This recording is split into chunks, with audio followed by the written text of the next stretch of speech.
Hello everyone, Tim Robinson from the BlueScope media team. Today we have a very special guest from Road Safety Education Limited. It is the General Manager. Maria, thank you very much for joining us. Thank you. Yeah, it's been a real pleasure to come out here and be with you today. Of course, we are in lovely New Zealand. The weather has turned it on for us, but today we're going to talk about road safety. What can you tell us about Road Safety Education Limited?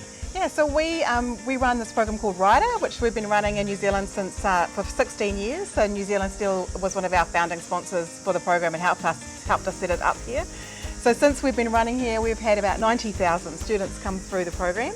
And this year alone, we've got 19,000 booked in across the country, from Kaitaia down to Invercargill to participate in the course. So the course is targeting at usually Year 12 students, around 16, 17 years of age.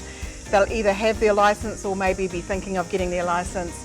If they're not learning to drive, they're often a passenger with other peers in the car. So the program is not a licensing program, it is purely a road safety program. What are some of the key aspects of the program that you teach? We really cover a whole range of things. We get the police involved, so they come out and do a whole session on your responsibilities under learning to drive, what the penalties are if you break the rules, those sorts of things. But also they really hone in on things like fatigue. They're sort of the highest statistic in fatigue-related crashes. And also mobile phone use, and carrying passengers obviously again is quite key for them.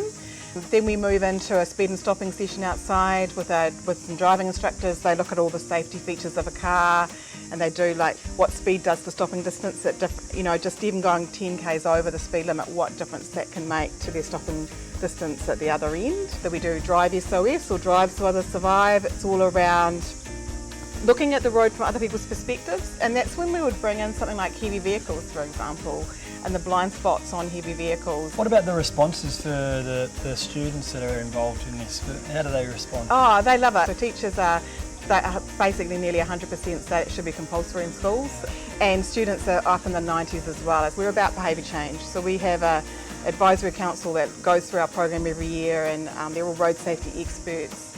And what we like to see is the feedback from students saying, since I've done your course, now I do this. Now I put my phone in the glove box. And now I speak up when I'm with a friend who's perhaps driving unsafe. I've learnt the strategy now to speak up. So those kind of bits of gold, as I call them, coming through the feedback shows that, yeah, we're really making a difference. Community programs obviously can't run for nothing, can they? And I mean, they're so important, and the job that you're doing is so important. Tell us about your partnership with New Zealand Steel.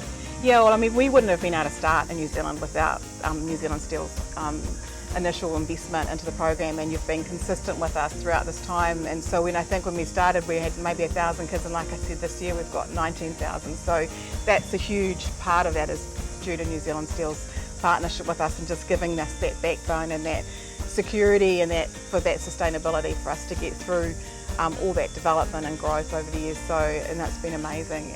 And when a couple of years ago, because I know Woga College, which is just down the road, a lot of the staff here have their kids go to that school. Yep.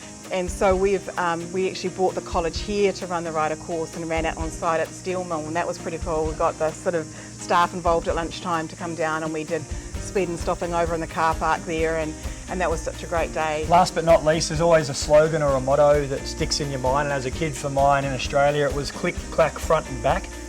Is there any slogan or motto that you might go by? Our slogan is My Life, My Choices.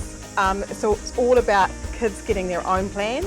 So we'll give them a whole bunch of stuff on the workshop day of what they can do, but it's also about them taking ownership of their own plan, and they might be able to put something new in there but whatever's going to work for them, and that's going to stick for them, and that they're going to see them through. So My Life, My Choices is our core one. Well, Maria, thank you very much for joining us, and congratulations on the work that you do, because it's outstanding amongst the community, and there's no way people could live without it now. Yeah, well, and thanks so much for your guys' support. It's been amazing.